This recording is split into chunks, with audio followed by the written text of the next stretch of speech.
Hey, hello all. I'm Revati from Valen Fancy Shopping. Almost Deepavali வரப்போகுது. So தீபாவளிக்கு நிறைய new collections வந்து நம்ம ஆஃப்லைன் ஷாப்பிங் கொண்டு வந்திருக்கோம். ஆன்லைனில் இன்னும் நிறைய கலெக்ஷன்ஸ் இருக்குது. இப்போ நம்ம பார்க்க போகிறது ப்ளவுஸ் மெட்டீரியல் தான். இது எல்லாமே பார்த்தீங்கன்னா பியூர் காட்டன் அண்ட் 1 மீட்டர் எல்லாமே. இது பார்த்தீங்கன்னா செம்ம சாஃப்டாக இருக்குங்க தொட்டு பார்க்கும்போது. ஆல்மோஸ்ட் ஒரு 50 பீசஸ் கிட்ட எல்லாமே 50யும் யூனிக் கலெக்ஷன்ஸ் எல்லாமே ஒரு பீஸ் மட்டும்தான் அவைலபிளாக இருக்குது. இது கூடவே பார்த்தீங்கன்னா மேட்சிங்காக நிறைய சாரீஸும் வந்து ஆஃப்லைனில் அவைலபிளாக இருக்குது. இன்னும் நிறைய கலெக்ஷன்ஸ் வெரைட்டி ஆஃப் கலெக்ஷன்ஸ் வந்து ஆன்லைனில் வந்து என்னுடைய இன்ஸ்டா பேஜ்லையும் அண்ட் யூடியூப் பேஜ்லேயும் வந்து நான் வந்து அப்லோட் பண்ணியிருக்கேன்.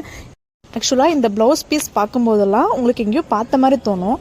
கயல் சீரியலில் கயல் ஆக்ட்ரஸ் வந்து இந்த மாதிரி ப்ளவுசஸ் தான் எல்லா சாரீஸ்க்குமே வந்து வியர் பண்ணுவாங்க. நம்மக்கிட்ட வெரி வெரி வெரி அஃபோர்டபுள் ப்ரைஸில் கிடைக்குது. இந்த பார்த்தீங்கன்னா வெளியே வந்து நான் விசாரித்த வரைக்கும் 120 சம்திங் ரேஞ்சஸ் சொல்கிறாங்க. பட் நம்ம ஸ்டோரில் பார்த்தீங்கன்னா ஒரு பீஸ் வந்து ஜஸ்ட்